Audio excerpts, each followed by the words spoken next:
नमस्कार, बहुत बहुत धन्यवाद।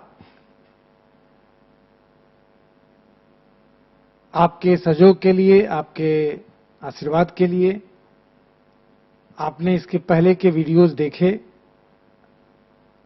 संवाद में भाग लिया और सबसे ज्यादा आपने अपने फीडबैक्स दिए। काफी लोगों ने काफी चीजें बताई है, काफी नए सब्जेक्ट्स भी बताए हैं, सजेस्ट किए हैं। तो ये हमारे लिए बहुत खुशी की बात है, हमारे लिए गौरव की बात है। आपका साथ, आपका आशीर्वाद, आपको बहुत बहुत धन्यवाद। आप ही के अनुरोध पर, आप ही के सजेशन पर आज इस विषय पर हम लोग बात करेंगे कि लॉकडाउन के बाद क्या होगा और क्या करना चाहिए। लॉकडाउन के पहले, लॉकडाउन के दौरान और लॉकडाउन के बाद हम लोग क्या करें, किस रास्ते पर चलें, क्या बेहतर होगा। तो पहले तो हम लोग ये जान लें कि लॉकडाउन फेजेज में जब भी खत्म हो, लेकिन कोरोना के साथ अभी हम लोगों का लंबा चलने वाला है। हम लोग को कोरोना के साथ जीने की आदत या art of living with corona को सीख लेना पड़ेगा और उसके साथ चलना पड़ेगा। पूरी की पूरी तरह इससे हम लोग उबर जाएं, जिसे एक्सपर्ट्स का कहना है, लोगों का कहना है कि इसमें कम से कम 1 साल से 1.5 साल से 2 साल तक भी लग सकते हैं। इस बीच में बहुत चीजें बदल जाएगी, बहुत पुरानी चीजें बदलेगी, कुछ चीजें खत्म भी हो सकती है और कई नई चीजें आएगी।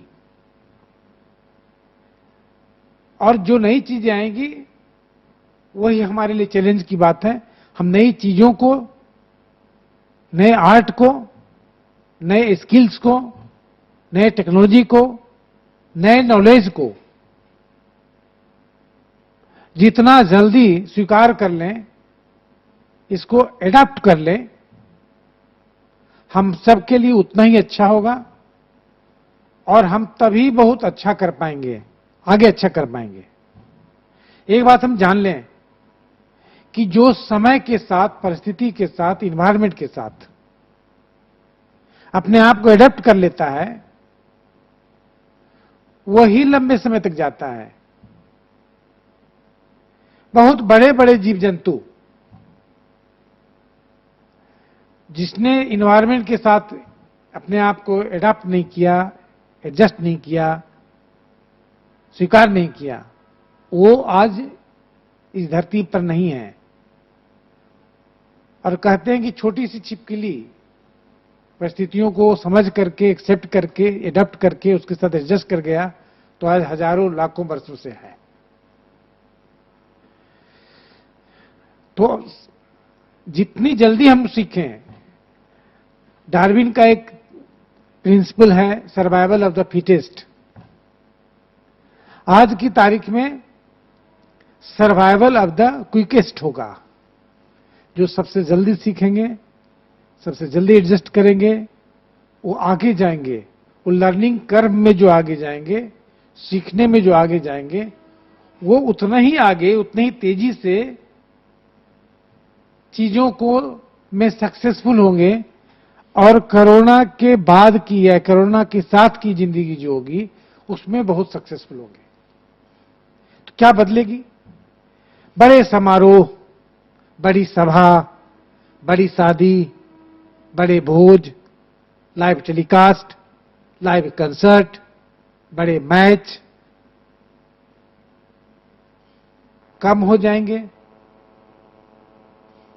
या करीब करीब बंद हो जाएंगे। टूर एंड ट्रेवल्स, टूरिज्म, लंबी यात्रा, भरे जहाज, भरी ट्रेन, घटेगी या बंद होगी। Hotels, restaurant, tour and travels, guide, waiters, hospitality, इसमें काफी परिवर्तन आएंगे, काफी कमी आएगी। सोशल डिस्टेंसिंग नया नॉर्म्स होगा। सोशल डिस्टेंसिंग जीवन का एक नया तरीका होगा। हमारा सोशलाइजेशन, सामाजिक आचार विचार, सामाजिक आदान प्रदान काफी बदलेगा। जिस तरह की जिंदगी जी रहे थे हम लोग, उसमें काफी चेंज आएंगे। क्योंकि एक और बात हम लोग मान लें कि चेंज तो होना ही होना अब है। अब जितना जल्दी एडॉप्ट करते हैं, जितना क्विकेस्ट एडॉप्ट करते हैं, उतना अच्छा है। क्योंकि एक बात और हम लोग मान लें कि ये जो कोरोना है, ये प्रकृति का एक थप्पड़ है आदमी के अहंकार पर। क्यों? क्योंकि जो हम कर रहे थे अपनी जिंदगी को, हम लोग ने बहुत बेतरतीब बना दिया था। हम क्या कर रहे थे, ये क्यों कर रहे थे? भागे जा रहे हैं। किधर जा रहे हैं, किस लिए भागे जा रहे हैं, कुछ पता नहीं। व्यक्तिगत उपलब्धि, मैटेरियलिस्टिक गेन्स को ही हम लोग सबसे ऊपर मान लिए। पारिवारिक संबंध, पारिवारिक उपलब्धि, सामाजिक उपलब्धि, राष्ट्रीय उपलब्धि, आध्यात्मिक उपलब्धि, इन सब चीजों को हम लोगों ने करीब करीब भुला दिया।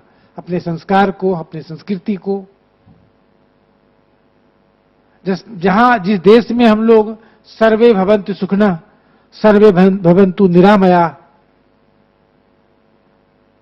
की संस्कृति रही है, हमारा के संस्कार हमारा रहा है, वनस्पति नमः, कोई पूजे पाठ में हम लोगों ने हर वनस्पति को पूजा है, उसी में हम लोगों ने इनडिस्क्रिमिनेटली, बेतहाशा पेड़ों को काटते चले गए, जानवरों को काटते चले गए। जो प्रकृति के सारे नियम हैं उसको भुला करके, जैसे कि हम लोग प्रकृति से भी ऊपर चले गए हों। उसी में एक रुकावट है, एक फुल स्टॉप नहीं थे, कॉमा है कि आदमी को सोचने के लिए बाध्य करे कि रुकें, आत्म विश्लेषण करें, विवेचना करें, इंट्रोस्पेक्शन करें, अपने आप को एग्जामिन करें कि हम कैसे क्या कर रहे हैं। तो प्रकृति के प्रति जो नजरिया है बदलेगा, स्वास्थ्य के प्रति नजरिया बदलेगा, खान पान के प्रति नजरिया बदलेगा, न्यूट्रिशन के प्रति नजरिया बदलेगा। तो क्या होगा, हेल्थ से संबंधित जितने चीजें हैं वो बहुत बढ़ेंगे। चाहे फार्मेसी हो, मेडिसिन हो, फूड सप्लीमेंट्स हो, ऑर्गेनिक फूड्स हो, केटू मिल्क हो, और इसको उपजाने वाले इन्वायरमेंट फ्रेंडली लिविंग हो, ये सब चीजें बढ़ेगी। न्यूट्रिशन के प्रति लोग सजग होने लगे हैं। 2 महीने से घर में बैठ करके घर का बना हुआ ताजा खाना खा रहे हैं। ये अपने आप में एक बार न्यूट्रिशन के लिए बहुत बड़ा कदम है। अब ये स्टे करेगा, रहेगा। होटल में के खाने में कमी आएगी, लेकिन न्यूट्रिशन को बढ़ेगा। Organic food, kitchen gardening, terrace gardening, own gardening बढ़ेगा। हाइड्रोपोनिक्स, जो पानी में खेती करते हैं, वो बढ़ेंगे। और क्या बढ़ेंगे, जितने भी तरह के डिजिटल्स हैं, चाहे डिजिटल इंटरटेनमेंट हो, ई इंटरटेनमेंट, ई लर्निंग, ई मेडिसिन, टेलीमेडिसिन जिसको कहते हैं, ई कॉमर्स,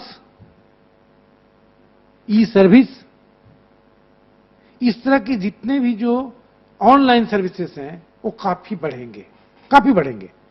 आज भी हम लोग काफी उसका यूज कर रहे हैं, लेकिन आगे आने वाले 1 साल में अगर e learning, online teaching, online coaching, online skilling अगर 10 टाइम्स तक बढ़ जाए तो कोई आश्चर्य नहीं होगा।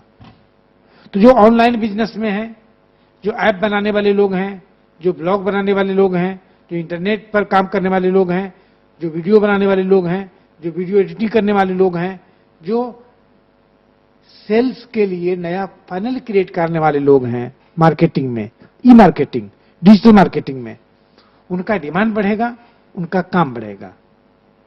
ई कॉमर्स में क्या बढ़ेगा? लोग अधिकतर आदेश ऑर्डर प्लेस करेंगे डिजिटली, लेकिन इसको पहुंचाएगा कौन? डाकिया। आप ऑर्डर तो दे सकते हैं, पेमेंट भी दे सकते हैं डिजिटली, लेकिन कोई तो पहुंचाएगा। तो कौन पहुंचाएगा? डाकिया पहुंचाएगा। तो डाकिया का काम बढ़ेगा, चाहे डाकिया कोई भी हो। अभी तक हम लोग बाहर से मेट्रो से सामान मंगवाते थे, बड़े बड़े जगहों से। अब लोकल शहर में भी लोकल ऐप बनेंगे, जो शहर के दुकानों को आप ऑर्डर दे पाएंगे और वहां से सामान मंगवा पाएंगे। हो सकता है मोहल्ला के स्तर पर भी ऐप बनेगा, क्योंकि लोगों का आना जाना घटेगा, भीड़ लगाना कमेगा, सोशल डिस्टेंसिंग नया जीवन का तरीका हो जाएगा। तो लोग ऐप के लोकल ऐप के द्वारा आप आदेश देंगे, इससे लोगों का बिजनेस भी बढ़ेगा। लेकिन पहुंचाने वाले माने कैरियर्स, पोस्टमैन कहें, कैरियर कहें या कुरियर कहें, जो भी नाम दें, उनका बाहर डिमांड बढ़ेगा, उनकी संख्या बहुत बढ़ेगी। एक क्षेत्र है जिसमें बिजनेस बढ़ेगा, जॉब बढ़ेगा। और क्या होगा? अभी हम देख रहे हैं कि 2 महीने में हम सबों का खर्चा काफी घटा है, क्योंकि होटल बंद हो गए, सिनेमा हॉल बंद हो गए, ट्रेवल बंद हो गया, टूरिज्म बंद हो गया। ये बंद रहेंगे अभी कुछ समय तक, तो आपका खर्चा घटेगा, बचत तो बढ़ेगा। लेकिन साथ साथ में इनकम भी घटेगा। तो अभी हम लोग को बचत करने की जरूरत है, कोई भी फालतू खर्चा नहीं करने की जरूरत है। जिस चीज की जरूरत नहीं है वो करने की जरूरत नहीं है, क्योंकि निश्चित रूप से इनकम घटेंगे। तो बचत करने की जरूरत है, लेकिन बचत के साथ साथ इस बचत को अगर इन्वेस्ट करना है तो ये सही समय है, क्योंकि आपका शेयर मार्केट बहुत नीचे है, म्यूचुअल फंड का एनएवी जो रेट कहते हैं, नेट एसेट वैल्यू, वो बहुत नीचे है। तो ये बहुत सही समय है जब आप इन्वेस्ट कर सकते हैं। तो इन्वेस्टमेंट का बहुत अच्छा समय है, और इन्वेस्टमेंट का सबसे अच्छा तरीका जो है बिना उतार चढ़ाव के रिस्क का, वो डाकघर है, जिसमें सबसे अच्छा इंटरेस्ट रेट है। अब भारत सरकार का भरोसा है, भारत सरकार की गारंटी है। तो आप बचत बढ़ा सकते हैं, और बढ़ाना चाहिए इस समय में, और इन्वेस्टमेंट करना चाहिए जितना पॉसिबल हो, देख सुन करके। लेकिन इन्वेस्टमेंट का एक सही समय है, फालतू खर्च करने का समय नहीं है। अभी इस पर बहुत ध्यान देने की जरूरत है, पैसा बचाने की जरूरत है, बचत करने की जरूरत है, नया स्किल सीखने की जरूरत है। नया स्किल का बहुत डिमांड होगा, खास करके डिजिटल के एरिया में, टेलीमेडिसिन में। अभी हाल में मेडिकल काउंसिल ऑफ इंडिया ने टेलीमेडिसिन को मान्यता दे दिया है। अब आप टेलीमेडिसिन के द्वारा डॉक्टर से कंसल्ट कर सकते हैं, डॉक्टर आपको मेडिसिन भी प्रिस्क्राइब कर सकते हैं, और उस मेडिसिन को आप यूज कर सकते हैं। और ये और भी बढ़ेगा, अल्टरनेटिव मेडिसिन, यानी आयुर्वेद, होम्योपैथ, योगा, मेडिटेशन, यूनानी, जो भी एंशिएंट मेथड से हमारे थे, घरेलू उपचार, किचन ट्रीटमेंट जिसको कहते हैं, जैसे काढ़ा पीना, इम्यूनिटी बढ़ाने के लिए बहुत ही अच्छा है। इस वो बढ़ रहा है, और फ्यूचर में और बढ़ेगा। तो ये जो उपचार के तरीके हैं, alternative energy, solar energy, wind energy, biogas, earth energy, ocean wave से एनर्जी,